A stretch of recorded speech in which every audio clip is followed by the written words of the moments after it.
Empezamos con la mesa de análisis. Luz Noticias, las cosas con claridad. Estamos de regreso en la mesa de análisis y tenemos un tema muy interesante, la despenalización del aborto es lo que estaremos tocando el día de hoy y sobre todo por lo polémico que es. Ya hay algunas expresiones no muy buenas por parte de algunos personajes artísticos, así como también personajes políticos que son pro vida, pero hay que señalarlo, la Corte declaró inconstitucional penalizar el aborto en México y se está iniciando una nueva ruta jurídica. Arturo Saldívar Lelo de la Rea dijo que es un día histórico para todas las mujeres mexicanas, para la igualdad, su dignidad y por el pleno ejercicio de sus derechos. Bueno, y también señaló que nunca más una persona con capacidad de gestar deberá ser juzgada penalmente. Esto es lo que tenemos en la mesa de análisis y saludo con mucho gusto a Jacinto Pérez Gerardo. Muy buenos días. Muy buenos días, José. Buenos días al doctor Ángel Uriarte y a Andrés López Muñoz allá en Guadalajara y sobre todo a la audiencia de Luz Noticias que nos sigue fielmente de lunes a viernes, fíjate. Sí. Aquí todos los días están escuchándonos y a todos ellos un gran saludo y la invitación. Ahora, se me ocurrió traer una frase de Benjamin Franklin que dice: la felicidad no se logra con grandes golpes de suerte, porque estos son ocasionales, sino con pequeñas cosas que ocurren todos los días. Hay que identificar esas pequeñas cosas y verá qué resulta. Qué poeta nuestro amigo Jacinto. Fue Benjamin Franklin, le di el crédito. También tiene otra, que el tiempo es oro. Así Sí, es. les gustaba el sentido monetarista a los padres fundadores de la patria estadounidense y lo vemos hoy con el imperio. Así es. Doctor Ángel Uriarte, Bueno, muy buenos días, José, muchas gracias a nuestra amable audiencia, por supuesto, que nos distingue con su tiempo, su atención y también su opinión. Y, por supuesto, a Andrés y a Jacinto, y dedicarle hoy el día a todas las mujeres, no solamente a un grupo, a todas. A todas. Andrés López Muñoz, muy buenos días. ¿Qué tal, José? Muy buenos días y ya saludaste a sus compañeros Jacinto y Ángel Uriarte. Bueno, gentil auditorio, aquí estamos listos para entrarle al tema de este día que está puesto sobre la mesa, bastante polémico, ya lo apuntabas tú. Adelante, amigo. Muy bien, pues vamos a analizar esta situación jurídica, despenalización del aborto. Hace 2 días, el Pleno invalidó de la Suprema Corte de Justicia de la Nación el artículo 196 del Código Penal de Coahuila, que penalizaba el aborto en su etapa inicial. Y hay que reconocerlo, en el país solo existían 4 estados, entre ellos Ciudad de México, Oaxaca, Veracruz e Hidalgo, que era totalmente legal, o es totalmente legal, el aborto, hasta la semana 12. Es lo que tenemos jurídicamente en el país. Vamos a iniciar con este análisis y quiero empezar con Jacinto. ¿Qué es lo que se vislumbra? ¿Qué es lo que viene con este anuncio de la Suprema Corte de Justicia de la Nación? Una precisión. No era totalmente legal, porque estaba permitido nada más el aborto hasta las 12 semanas de gestación. La resolución de la Corte no pone un límite temporal a esto. Y eso hay que aclarar. Hay que tenerlo muy claro, ¿no? Desde luego que en etapas más tardías del embarazo crece el riesgo para la mujer.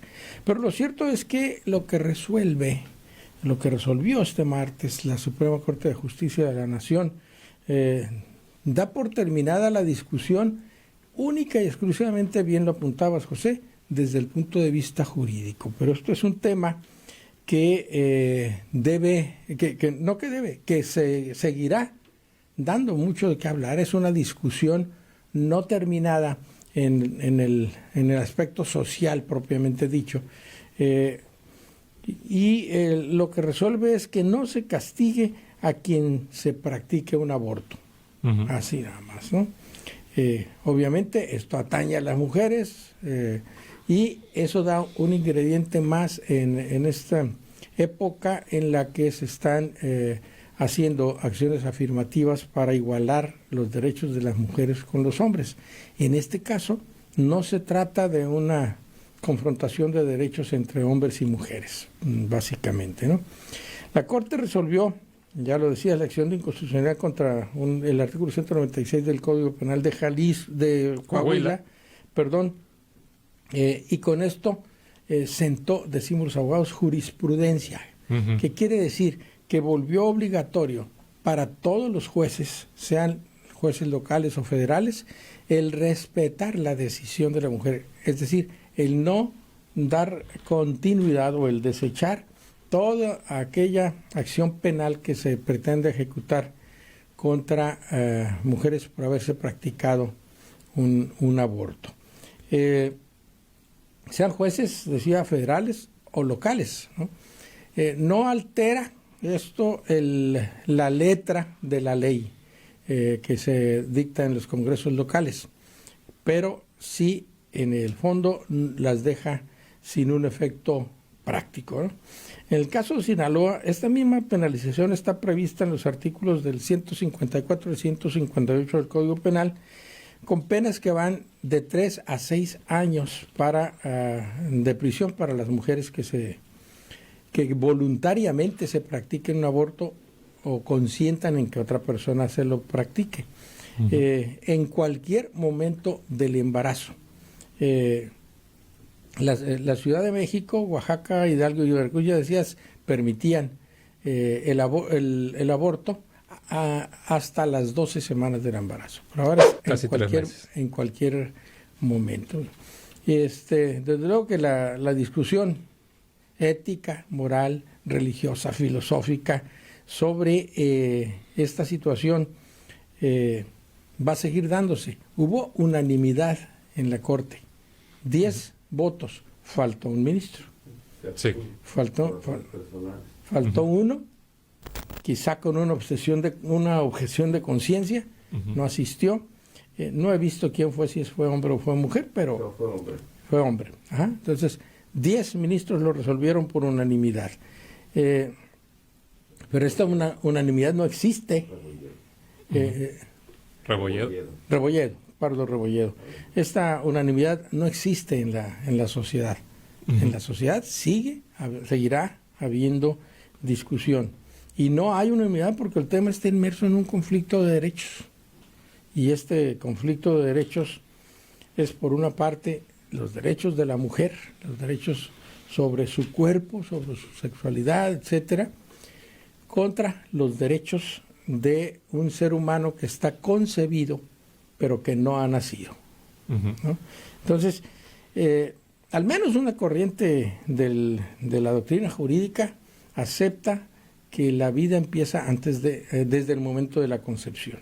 Y aquí es donde viene pues, el desarrollo de ese conflicto. En la siguiente participación ya nos referiremos a ello.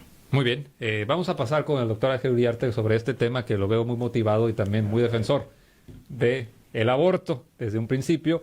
Y pues adelante con... Bueno, en primer término, quiero expresar mi respeto a todas las mujeres, ¿no? A las de hoy y a las de las generaciones anteriores, porque este es un tema que ha venido incubándose desde hace décadas, por no decir desde hace mucho tiempo.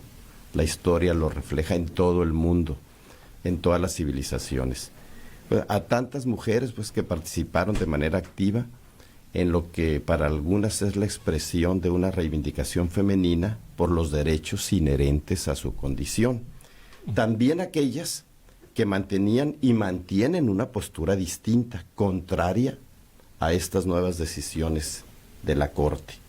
Y también aquellas que han mantenido una postura de silencio, porque la mujer, por su condición, muchas veces está relegada, de marginación, reposa las angustias por la indiferencia y yo diría que por el desprecio colectivo. Entonces la decisión del máximo tribunal del país es parte de un largo camino emprendido desde hace muchas décadas y en ese complicado tránsito se detuvo sobre el peso histórico y una injusta condena social y moral como una descarga continua. Entonces yo me pregunto, ¿qué derecho tengo yo como hombre a esgrimir una opinión sobre este tema, ¿no?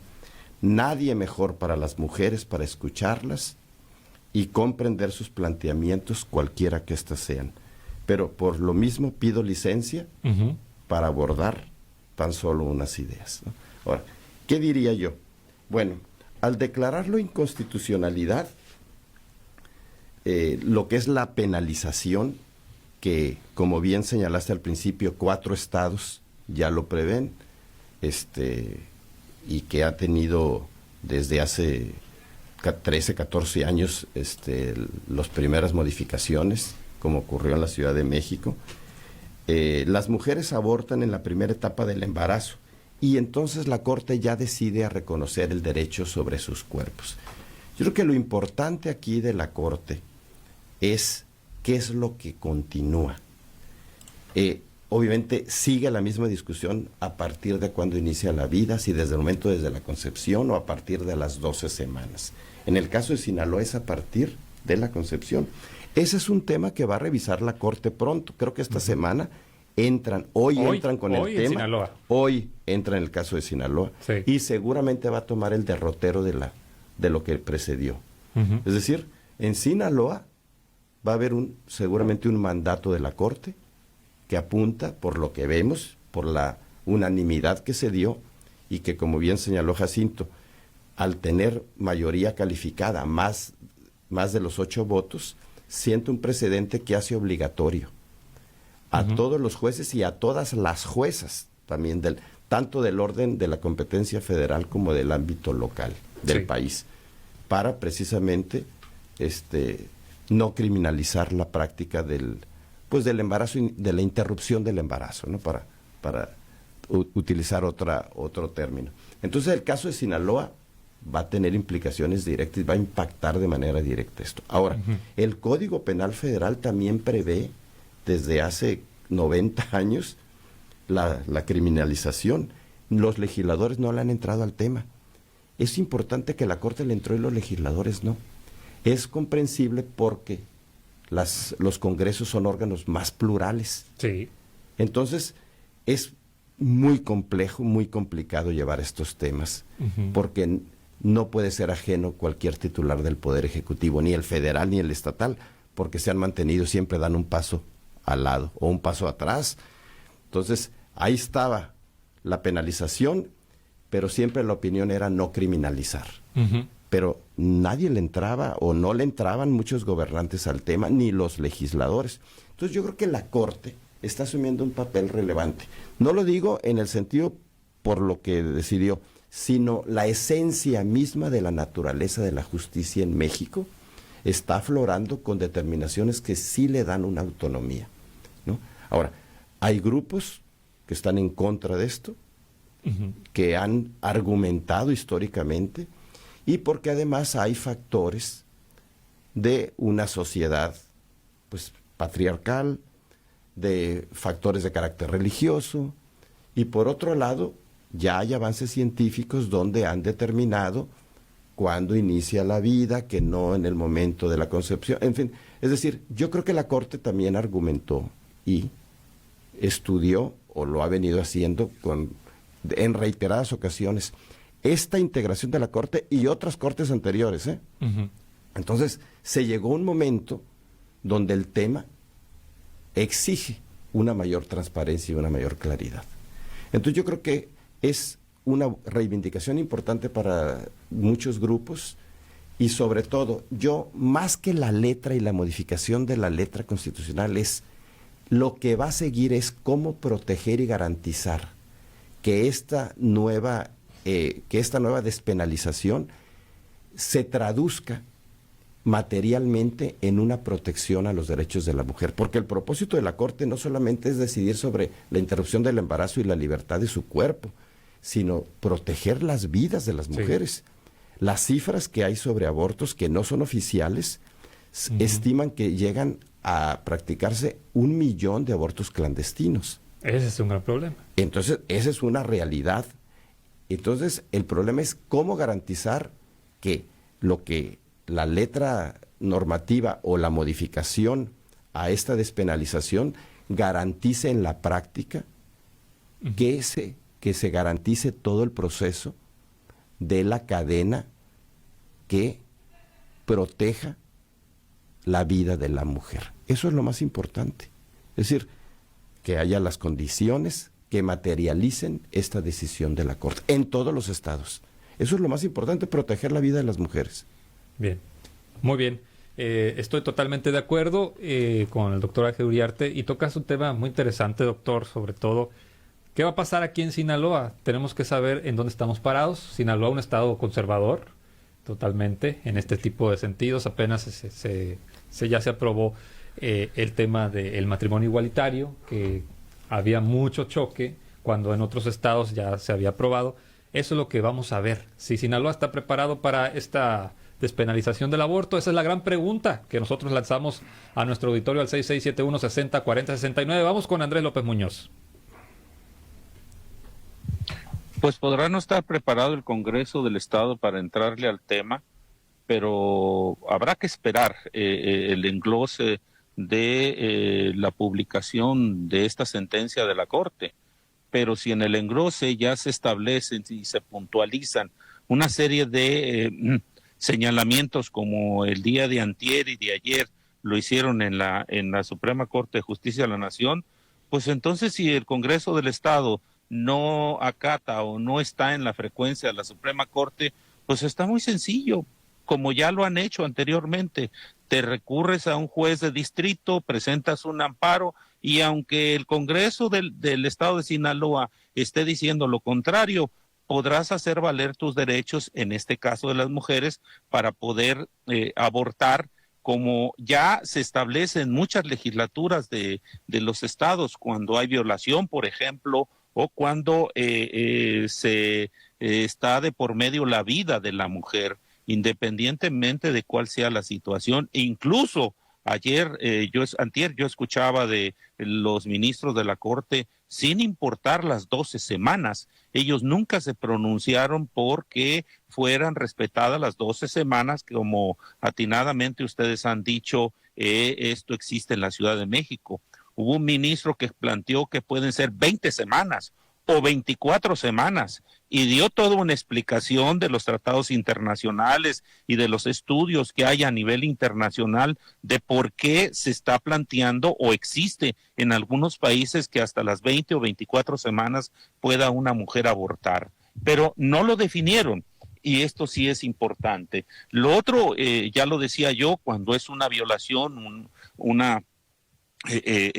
embarazo por violación, en cualquier momento lo pueden hacer, o cuando el feto o la criatura que viene con malformación, o está en peligro la vida de la mujer. En esto ya varios de los 28 estados que permiten la sanción cuando se dé el aborto ya está establecido, y muchas veces la Corte en las salas correspondientes han fallado a favor de las mujeres cuando éstas presentan un amparo. Lo que sí es importante señalar y remarcar es lo que hace un momento Alger mencionaba, y esto sí pondré énfasis en ello. Una cosa es lo que la Corte ha establecido en el aspecto jurídico. No se puede ya penalizar, y ahora sí específicamente en Coahuila. Ahí hagan lo que hagan los congresistas del estado de Coahuila, es contundente, no pueden penalizar a ninguna mujer. En el resto del país, bueno, habrá que esperar, decía yo, el engrose, pero se refiere exclusivamente a la penalización por por el aborto, tanto a la persona que solicita el aborto, mujer, como a quienes practican el aborto. Pero lo más importante, me parece a mí, y es donde pone énfasis Alger, es ¿qué va a hacer el Estado? Cuando una mujer en las primeras semanas de embarazo, vamos a plantearlo así, llega a una institución de salud y pide que le practiquen un aborto, y la institución, los médicos, las enfermeras, simplemente no se lo realizan. Y estoy hablando de estados que ya lo permiten, como el caso del DF o de Veracruz o de Oaxaca, donde por alguna razón, principios morales, éticos, religiosos, los médicos dicen no te lo puedo practicar. O inducen a la mujer, la canalizan a través de una serie de situaciones, de instancias institucionales, para que la asesoren, le digan que esto no puede ser, etcétera, etcétera. o incluso cuando acude con el Ministerio Público y el Ministerio Público desoye las súplicas o las solicitudes de la persona que ha sido, y esto ya la Corte ha dado cuenta, sobre todo de violaciones o de niñas de 14 años o incluso de 13 años que se han presentado en el país, me parece que aquí el Estado debe desarrollar una política pública para que acompañe esta determinación de la Corte. Si el Estado cierra los ojos, si el Estado no promueve las políticas públicas adecuadas en el sector salud, pues van a seguir muriendo muchas mujeres que se practican el aborto en condiciones insalubres, en condiciones que pueden poner en peligro y de hecho ponen en peligro su vida. Me parece que la Corte no puede ir más allá, más que lo que ya hizo en este terreno es la despenalización del aborto en cuanto consecuencias jurídicas para que puedan perder su libertad las mujeres que han solicitado o que han abortado. Muchas gracias por esta participación, Andrés López Muñoz, y nos están llegando muchos mensajes del auditorio. Muchas gracias por comunicarse con nosotros al 6671-6040-69. Voy a leer algunos antes de irnos a corte. Ahí les va. Buen día, saludos a la mesa. Si científicamente y jurídicamente se reconoce que la vida empieza en la concepción, ¿por qué permitir terminar con esa vida? Esa es una pregunta. El otro comentario nos dice: el aborto es un genocidio silencioso. Agustín Laje es uno de los comentarios. Y hablando del aborto voluntario, por supuesto, es lo que nos comentan aquí. Muchos mensajes nos están llegando, muchas gracias. Entonces vamos a contestar esta pregunta regresando del corte. Si científicamente y jurídicamente se reconoce que la vida empieza en la concepción, ¿por qué permitir terminar con esa vida? Vamos a un corte y regresamos con más, aquí en Luz Noticias. Estamos de regreso en la mesa de análisis y ya se encuentra con nosotros la doctora Priscila Rebeca Salas Espinosa, que es activista a favor del movimiento que está sucediendo en estos momentos en todo el país. Es pro aborto, y Leti Núñez también con este movimiento pro aborto. Bienvenidos aquí a Luz Noticias. Y también es necesario conocer su opinión sobre este tema de lo que acaba de pasar con la Suprema Corte de Justicia de la Nación, de la despenalización del aborto. Muy buenos días. Adelante, doctora Priscila. Buenos días, gracias por la invitación, gracias a la audiencia por escucharnos y a ustedes también. Nosotros, y aquí quiero hacer una pequeñita aclaración, sí. Yo soy defensora de los derechos humanos y pro derecho a decidir. Muy bien. Porque decir pro aborto nos lleva a una carga social que es bastante sensible para muchas personas. Sí.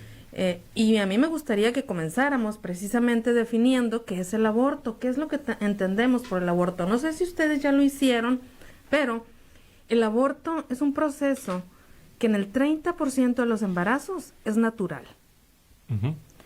Por lo tanto, es sumamente importante la decisión de la Corte en despenalizar el aborto, porque en ninguna parte de la ciencia existe la manera de diferenciar entre un aborto espontáneo, natural, de uno provocado.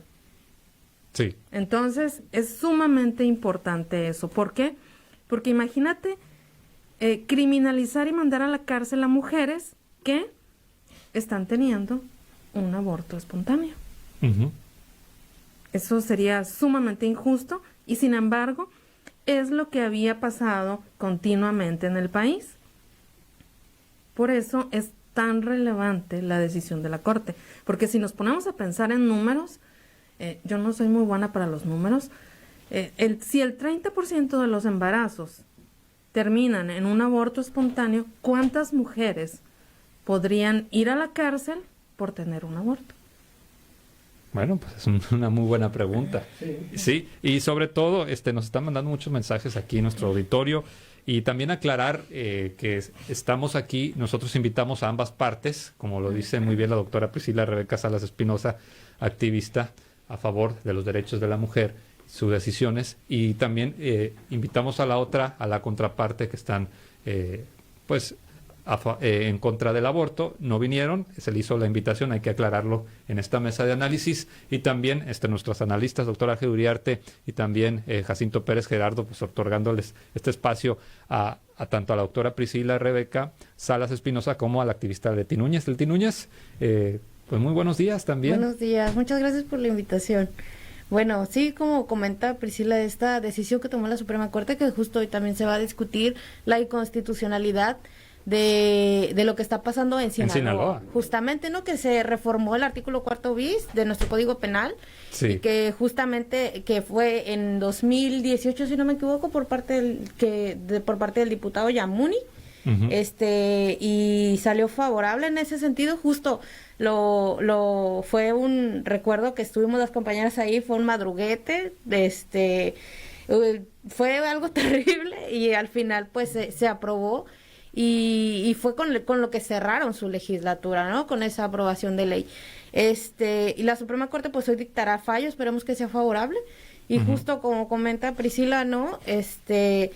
Hay que hablarlo, ¿no? El aborto es algo completamente natural. Si nos ponemos en un espacio, ya sea de 100 personas, 20 personas o 5 personas, al menos una en ese espacio, 5 en ese espacio, 20 en ese espacio, abortaron. Y puede ser de una manera natural, puede ser de una manera espontánea, pudo haber sido inducido, pero el aborto es algo completamente natural. Nuestro cuerpo es así. Sin embargo, lo vemos como algo, se nos fue educado dentro de películas de terror que nos ponían a muchas jóvenes en la secundaria, ¿no? Como que era algo completamente violento, agresivo, ¿no? Pero en realidad es algo completamente natural que pasa en el cuerpo, y que desgraciadamente se nos ha educado de una manera contraria, y no se nos ha dicho que el aborto justo es parte también de la salud sexual y reproductiva de las mujeres. Entonces, empecemos a hablarlo como es algo que pasa normalmente, pero desgraciadamente el que sigue existiendo la clandestinidad, y no solamente la clandestinidad, sino la penalización de esto, lo que crea son ambientes desiguales en los cuales desgraciadamente las mujeres que se ven más afectadas son las mujeres que viven en condiciones marginadas. Sí. Normalmente las que están en la cárcel, las que por fin van a salir en Coahuila, que estuvieron en la cárcel, normalmente muchas de esas mujeres son mujeres que vienen de comunidades rurales, que vienen de las periferias y que fueron perseguidas, y a veces son abortos que no fueron ni siquiera inducidos, sino que fueron señalados solamente porque sabían que estaba embarazada y de repente ya no, o tuvo un aborto espontáneo y aún así se le persiguió, ¿no? Muy Entonces, bien. Pues nos están llegando muchas preguntas, sobre todo para nuestros analistas también. La primera pregunta era: si científicamente y jurídicamente se reconoce que la vida empieza en la concepción, ¿por qué permitir terminar con esa vida? Y también otra de las preguntas que me gustaría que me contestaran aquí y aclararan también, dicen: los analistas de la mesa minimizan las leyes morales, que no son la base del derecho. Jacinto, empezamos contigo. Bueno, es que no existen leyes morales o inmorales. La ley es la ley, dice alguien por ahí. En la ley se establece una voluntad común de la sociedad, y las leyes van evolucionando junto con la sociedad. El problema es que se ve esta situación desde el punto de vista moral y religioso, básicamente. No se atiende en aquello a si existen o no estudios científicos que determinen el momento en que inicia la vida, en la que se puede considerar que existe un ser vivo. Yo, en lo personal, declaro absolutamente ignorante de este tema, porque jamás me he puesto a estudiarlo, ¿no? Sí. Yo no podría decir si sí o si no. Lo que yo puedo decir como abogado es que en el estado de Sinaloa se reconocía o se reconoce la existencia de la vida desde el momento de la concepción, ¿sí? Sí. Y sí hubo modificaciones allá con el 4 bis de la Constitución, no del Código Penal, pero hay que hacer la precisión. Aquí yo, más que nada, preguntaría, doctora Priscila, lo que dijo ahorita fue muy interesante, la pregunta que hizo fue muy interesante, pero creo que no resuelve el debate social, ¿no? Resuelve una postura, y en el otro lado, como ya lo estamos viendo, hay otra totalmente distinta. ¿Hay manera de llegar a una conciliación? Porque las cuestiones morales que dependen de una concepción religiosa no son tan flexibles o tan maleables como lo es la ley. Allá se han reconocido cosas en la iglesia, pero han pasado siglos para que puedan reconocerse realidades. La realidad aquí, por ejemplo, cierto, hay prácticamente 1 millón de abortos anuales clandestinos, pero la aplicación de esas leyes restrictivas no ha sido en realidad masiva. En el momento se dice que existen, y ustedes pueden tener otros datos, ojalá que los tengan, que existen en el país 112 personas sentenciadas por asuntos relacionados con la interrupción del embarazo. 5 son mujeres en todo el país. Yo no conozco en el estado de Sinaloa ningún caso en el que se haya sentenciado a una mujer por aborto o que esté ahorita cumpliendo una penalidad, ¿no? Y aquí pues la pregunta es si no era una ley útil, ¿para qué invertir tanto tiempo en modificar esa ley? Entiendo perfectamente los derechos humanos y que no es la ley, no era propiamente la ley del problema, sino la realidad, lo entiendo. Entonces, pero esto habría que precisárselo también a nuestro público, ¿no? Sí. Bueno, haciendo varias aclaraciones. Justo lo del artículo 4 bis que pasó, ¿no? Suceden varias cosas dentro de ahí. El problema es principalmente la desinformación, ¿no? Eso entorpece mucho a la hora de que se establezca el marco normativo que existe en Sinaloa, ¿no? Esto pasa, por ejemplo, y nos topamos con... esto es algo que parte del discurso que nosotras venimos hablando, ¿no? En Sinaloa el aborto es legal, ¿no? Y podrá escandalizarse o llamar la atención el que lo digamos así abiertamente, pero es legal porque está bajo 3 causales, ¿no? Es legal bajo causal violación, bajo causal tal y tal. Entonces, es legal bajo esas 3 causales. Lo que sucede es que cuando se reforma con esta ley de protección al concebido, lo que realmente ocasiona es un entorpecimiento del marco normativo, porque a la hora eso confunde completamente al sector salud, confunde completamente a los ministerios públicos, porque cuando nosotras hemos llegado a instancias a exigir que el marco normativo se siga y se dé el seguimiento, nos topamos con, no, es ilegal. En Sinaloa es ilegal. La norma 046 no aplica aquí, a pesar de que es una norma federal que aplica para todo el Estado mexicano. Aún así nos topamos con eso porque dicen es que se reformó hace tanto porque se protege al concebido, por lo tanto no se puede, a pesar de que tenemos, a pesar de que es legal dentro de esas 3 causales, ¿no? Entonces, realmente el que se haya reformado no protege completamente a nadie, absolutamente nadie. Lo que crea es un entorpecimiento de... En Sinaloa justo existe, hay 6 mujeres que están presas pero no están bajo ese delito, están bajo otros delitos. O sea, están sobre el delito de... Homicidio en relación de parentesco. O sea, no las pusieron en caso de aborto.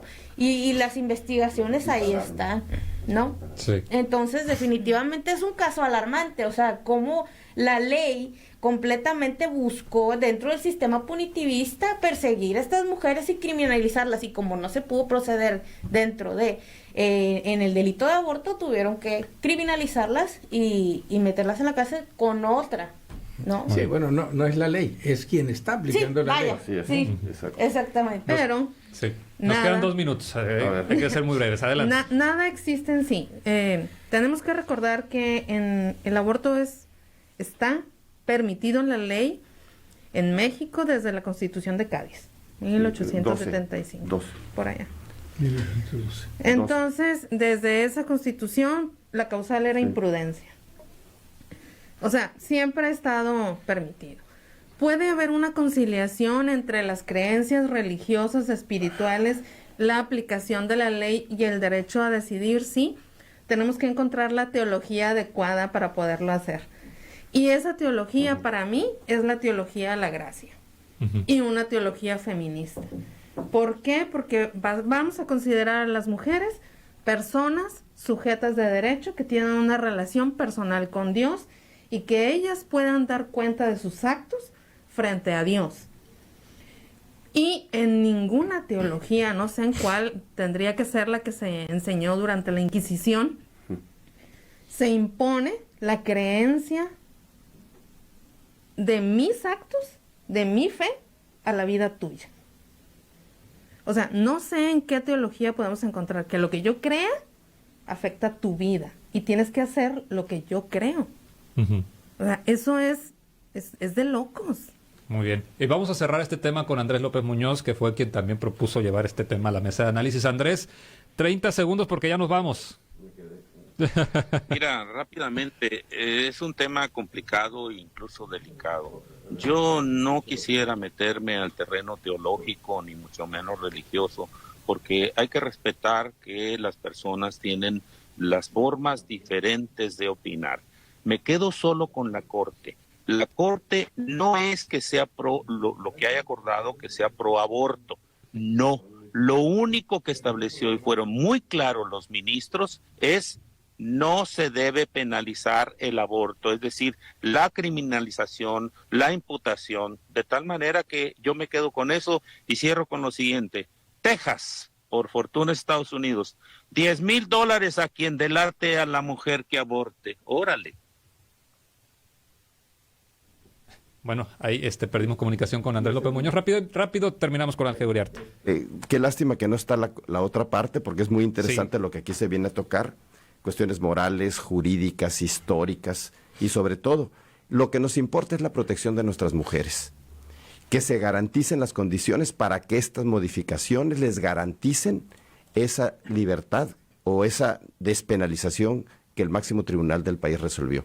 Porque tenemos que ver aquí la norma 046, la ley de víctimas, porque sí prevén ya, y hay nuevas figuras, la inseminación artificial contra su voluntad, hay otra serie hay nuevas modalidades que se prevén que no lo contemplan las legislaciones. Yo creo que ese es un enorme llamado a todos los congresos y a los gobernantes a acercar estas posturas para la protección de las mujeres en el país. Muy bien. Se nos acabó el tiempo. A ver, Jacinto. Un pequeñísimo saludo a una mujer guerrera. A ver. A una joven de 20 años, Dayan Iribe Núñez, que está pasando por un problema de salud, pero que ya se resiste a morir y está luchando con todo. Desgraciadamente no le dan todos los medicamentos en el ISSSTE. Muy bien. Aquí en Culiacán. Bueno, ya nos vamos. Muchas gracias, doctora Priscila Leti. Muchas gracias, analistas. Nos despedimos a nombre de mis compañeros de Luz Noticias. Soy José Rodríguez. El futuro es hoy y nos escuchamos hasta las 4 de la tarde.